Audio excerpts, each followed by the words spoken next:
Ben 10 dynamic காமிக்ஸோட second issue release ஆகிருச்சு. First issue பார்க்காதவங்க ஆல்ரெடி நம்ம சேனல் எக்ஸ்பிளைன் பண்ணிருக்கோம். அதை பார்த்துட்டு இந்த வீடியோ பாருங்க. சோ இந்த வீடியோல நம்ம செகண்ட் இஷ்யூவோட ஃபுல் ஸ்டோரி எக்ஸ்பிளனேஷன் தான் பார்க்க போறோம். இந்த இஷ்யூ கிராண்ட்பாவோட ரஸ்பா கிட்ட காட்டி தான் ஆரம்பிக்கிறாங்க. பென் காட்டுக்கு போய் ரொம்ப நேரம் ஆகுது. அதை தேடி போன கிராண்ட்பாவே ஆள காணோம். இந்த சூழ்நிலையில தான் குவென் இங்க தனியா புலம்பிட்டு இருக்காங்க. இது எதுவுமே என்னோட தப்பு இல்ல. அதாவது என்னோட அறிவில்லாத கசனி இந்த இடத்த விட்டு ஒரு அழுமுஞ்சு மாதிரி ஓடி போகணும்னு இருந்தா ஓடி போகட்டுமே, கண்டிப்பா அது என்னோட பிரச்சனை கிடையாது அப்படின்னு சொல்லிட்டு இருக்கப்பவே ஏதோ ஒண்ணு க்ளோ ஆகிறது கவனிக்கிறாங்க. என்ன இது இத்தனை நாள் நான் கவனிக்கவே இல்லையே. இந்த தகர டப்பாவை எப்ப கிராண்ட்பா இந்த செஞ்சுரிக்கு அப்டேட் பண்ணாரு அப்படின்னு சொல்லிட்டு அந்த பட்டனை பிரஸ் பண்றாங்க. ஒரு ஹைடெக் ஸ்கிரீன் ஓபன் ஆகுது. அடுத்து ஹீட் பிளாஸ்ட் மாதிரி இருக்க பெண்ணை காட்டுறாங்க. பெண்ணுக்கு என்ன நடக்குதுன்னே தெரியல. எனக்கு புரியல. ஃபர்ஸ்ட் ஒரு 4 கை மனுஷனா மாறினேன், இப்போ இதுவா இருக்கேன். கமான், எப்படி நான் இப்ப திரும்ப நார்மலா மாறுறது? எனக்கு என்னவோ நடக்குது அப்படின்னு ஹீட் பிளாஸ்ட் சொல்லிட்டு இருக்கப்பவே ஆம்னிட்ரிக்ஸ் செகப்பா க்ளோ ஆக ஆரம்பிச்சிருச்சு. பென் ஹியூமன் ஃபார்முக்கு மாறதுக்குள்ள ரேபிடா பழைய ஏலியன்ஸோட ஃபார்முக்கு ஸ்விட்ச் ஆகிட்டே இருக்காரு. Upgrade, grey matter, sting fly, overflow, accelerate அப்படின்னு சொல்லி இந்த ப்ராசஸ்ல உண்மையிலேயே பென்னுக்கு ரொம்ப பெயின்ஃபுல்லா இருந்திருக்கு. கிளாசிக் ஆம்னிட்ரிக்ஸை பொறுத்த வரைக்கும் பென்னுக்கு ஒரு ஸ்ட்ரெச் பண்ற மாதிரி தான் இருக்கும். இந்த இடத்துல பாத்தீங்கன்னா பென்னால முடியல, எனக்கு வீட்டுக்கு போகணும்னு சொல்லி கதறான். இந்த மாதிரி வித்தியாசமான விஷயங்கள்லாம் நடக்கும்போது ஒரு 10 வயசு பையனோட ஃபீலிங்ஸ் எப்படி இருக்குன்னு சொல்லிட்டு இந்த இடத்துல நம்மளால பார்க்க முடியுது. அடுத்து கிராண்ட்பாவை காட்டுறாங்க. அவர் பெண்ணை தேடிட்டு இருக்காரு. இந்த இடத்துல இருந்து பெண்ணை கண்டுபிடிச்சு கூட்டிட்டு போறதுக்குள்ள போதும் ஆகிரும் போலேன்னு சொல்லி கிராண்ட்பா சொல்லிட்டு இருக்கும் போது போற போக்குல அப்படியே மிலிட்டரி பேஸ்ல நுழைஞ்சிடுறாரு. அங்க இருக்க ஒரு சோல்ஜர் கிராண்ட்பா மேக்ஸை பார்த்து நகராதுன்னு சொல்றாரு. அதுக்கு கிராண்ட்பா ஓகே, உங்க செக்யூரிட்டி பேராமீட்டருக்குள்ள தான் இருக்குன்னு எனக்கு புரியுது, உங்க லீடர் கிட்ட கூட்டு போங்கன்னு சொல்லி கூலா சொல்றாரு. நெக்ஸ்ட் கார்னல் ரோசாம காட்டுறாங்க. இது ஒன்னும் சீரியஸான பிரீச்சா தெரியல. இந்த ஏரியால நிறைய ஹண்டர் சுத்திட்டு இருப்பாங்க, இப்படின்னு யாராவது இங்க வந்திருப்பாங்கன்னு சொல்லி முடிக்கிறாரு. அதுக்குள்ள அந்த சோல்ஜர் இல்ல, எனக்கு அப்படி தோணல, அவரோட ஃபிங்கர் பிரிண்ட்ஸை ஸ்கேன் பண்ணோம், அவர் ஜஸ்ட் கேம்பிங்க்கு தான் வந்திருக்கேன்னு சொல்றாரு. ஆனா அவர்கிட்ட கோட்வர்ட் கிளியரன்ஸ் இருக்கு. ரோசம்க்கு செம ஷாக். மேக்ஸ ஒரு ரூம்ல தனியா உட்கார வச்சிருக்காங்க. ரோசம் அங்க வராரு.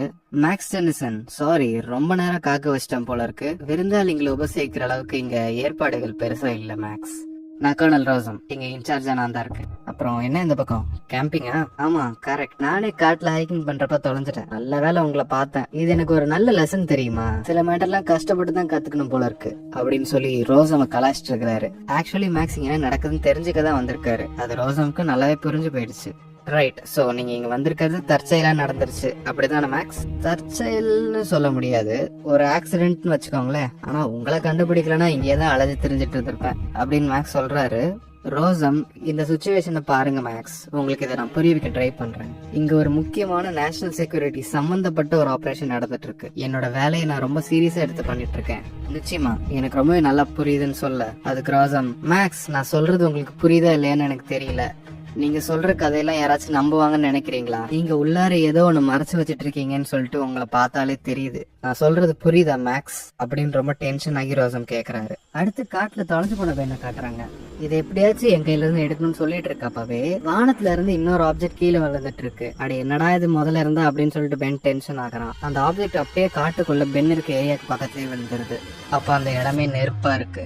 இந்த டைம் இந்த இம்பாக்ட்ல வந்து விழுந்தது ஆம்னிட்ரிக்ஸ் கிடையாது, வந்து விழுந்தது ஒரு பவுண்டி ஹண்டர். அவனோட பேர் கிராப். இந்த கிராப் நிச்சயமா வில்காக்ஸ் தான் அனுப்பி வச்சிருக்கணும். ஒரு வழியா வந்து சேர்ந்துட்டேன், என்ன ஒரு பின்தங்கிய கிரகமா இருக்கு அப்படின்னு சொல்லிட்டு ஆம்னிட்ரிக்ஸ் சிக்னல் ட்ராக் பண்ண ஸ்டார்ட் பண்ணிட்டான். ஆம்னிட்ரிக்ஸ் இங்கிறது ரொம்ப தூரத்துல இல்லைன்றதையும் அவன் தெரிஞ்சுக்கிறான். பென் இருக்க இடத்துக்கு பக்கத்துல சோல்ஜர்ஸ் எல்லாமே வந்துட்டாங்க. எல்லாரும் ஃபார்மேஷன்லயே இருங்க. உனக்கு என்னாச்சு ஜாக்சன்? எனக்கு புரியல சார், ஸ்கேனர் ஏகப்பட்ட சிக்னல்ஸை காட்டுது. நீ சொல்றத பார்த்தா உன் ஸ்கேனர்ல ஏதாவது பிரச்சனையா இருக்கணும், இல்லைன்னா இங்க ஏதோ ஒண்ணு இருக்கு. எப்படி பார்த்தாலும் நம்ம வெறும் கையோட திரும்ப போறது இல்ல. இதே இடத்துல ஒரு ஓரமா மரத்துக்கு பின்னாடி பென் சோல்ஜர்ஸ் கிட்ட இருந்து மறைஞ்சிருக்கான். இங்க இருக்கிறது சேஃப்னு புரிஞ்சுக்கிட்ட பென் இங்க இருந்து உடனடியா தப்பிச்சோட பாக்குறான். பென் இருக்க சத்தம் சோல்ஜர்ஸ் கேட்டுருச்சு. எதுவா இருந்தாலும் புடிங்கன்னு சொல்லிட்டு பென்னை நோக்கி எல்லாரும் வராங்க. அப்ப பென் ஆக்சிடென்டல் ஆம்னிட்ரிக்ஸ் பிரஸ் பண்றான். அது உடனே சோல்ஜர்ஸ்க்கு ஒரு சிக்னல் அனுப்புது. பட் பயத்துல தப்பிச்சு ஓடனா போதும்னு சொல்லிட்டு பென் கேனன் போல்ட்டாவே எங்க இருந்து எஸ்கேப் ஆகுறான். அப்படியே நம்ம ரோசமையும் மேக்ஸையும் காமிக்கிறாங்க. சோ என்னோட குழப்பெல்லாம் புரியுதா மேக்ஸ்? எந்த சிவிலியன்ஸ் கண்ணிலையும் இந்த ஆபரேஷன் படக்கூடாது. ஆனா பரவாயில்ல, எனக்கு ஒன்னும் உங்களை பார்த்தா ஒரு நார்மல் சிவிலியன் மாதிரி தெரியல அப்படின்னு ரோசம் கிராண்ட்பாவை பத்தி சொல்றாரு. கிராண்ட்பா அதுக்கு, ஓ அப்படியா, ஏன் அப்படி சொல்றீங்க? எனக்கு நீங்க நடுக்காட்டுல என்ன பண்றீங்க அப்படின்றத பத்தி ஐடியாவே கிடையாது, அதை பத்தி எனக்கு தெரியவும் வேணாம். நீங்க என்ன நம்புறீங்களோ இல்லையோ அதை பத்தி எனக்கு கவலை இல்லை. ஆனா நான் இங்க வந்தது ஒரு ஃப்ளூக்ல தான். என்ன இங்க இருந்து விட்டீங்கன்னா என்னோட ஆர்வியை கண்டுபிடிக்க முடியுமான்னு கொஞ்சம் நான் பார்ப்பேன். ரோசம்க்கு கிராண்ட்பாவை இங்க இருந்து வெட்டுற மாதிரி ஐடியாவே கிடையாதுன்னு நினைக்கிறேன்.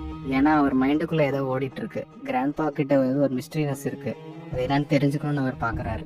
உங்களை இங்கிருந்து என்னால அனுப்ப முடியும்னு எனக்கு தோணல அப்படின்னு சொல்லிட்டு இருக்கப்பவே ஒரு சோல்ஜர் கர்னல் வேலவையோட யூனிட்ல இருந்து நமக்கு ஏதோ ஒரு இன்டெல் கிடைச்சிருக்கு. என்னாச்சு, அவங்க ஏதாச்சும் கண்டுபிடிச்சாங்களா?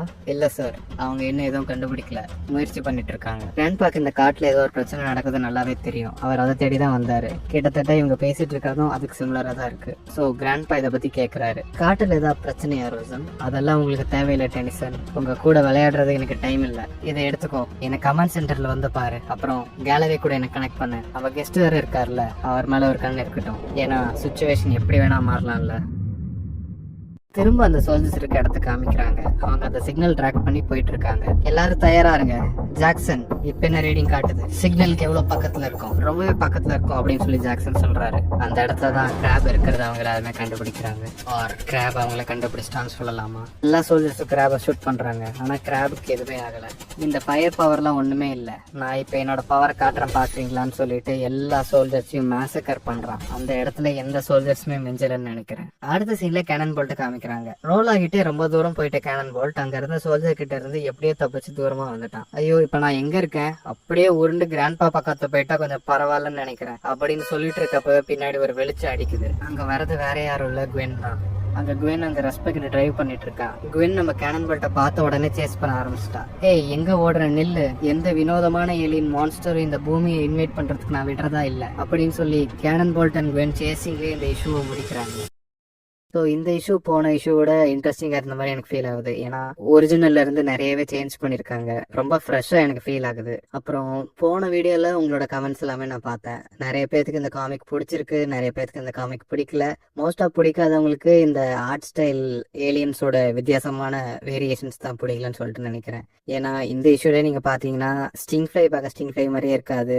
அப்புறம் எக்ஸலரேட்டோட டிஃப்ரெண்டான டிசைன்னு சொல்லிட்டே போகலாம். மேபி போக போக நமக்கு இந்த காமிக் பழகிறோம்னு சொல்லிட்டு நினைக்கிறேன். பட் நான் என்ன கவனிக்கிறேன்னா இந்த ஸ்டோரி இவங்க எந்த மாதிரி எடுத்துட்டு போக போறாங்கன்றதை தான் நான் பார்த்துட்டு இருக்கேன். இந்த செகண்ட் இஷ்யூ பார்த்ததுக்கு அப்புறம் இது நல்லா தான் போகும்னு சொல்லி நான் நம்புறேன். தேர்ட் இஷ்யூ நெக்ஸ்ட் மந்த் தான் வரும். கண்டிப்பா தேர்ட் இஷ்யூ எக்ஸ்பிளைன் பண்றேன். அதுக்கு நடுவுலயே நிறைய வீடியோஸ் இந்த காமிக் பத்தி நம்ம சேனல்ல வரும். ஸோ மறக்காம சப்ஸ்கிரைப் பண்ணிக்கோங்க. உங்களோட கருத்துக்களை நீங்க மறக்காம கீழே கமெண்ட்ஸ் சொல்லுங்க. நான் உங்களை இதே மாதிரி இன்னொரு இன்ட்ரெஸ்டிங்கான வீடியோல வந்து சந்திக்கிறேன்.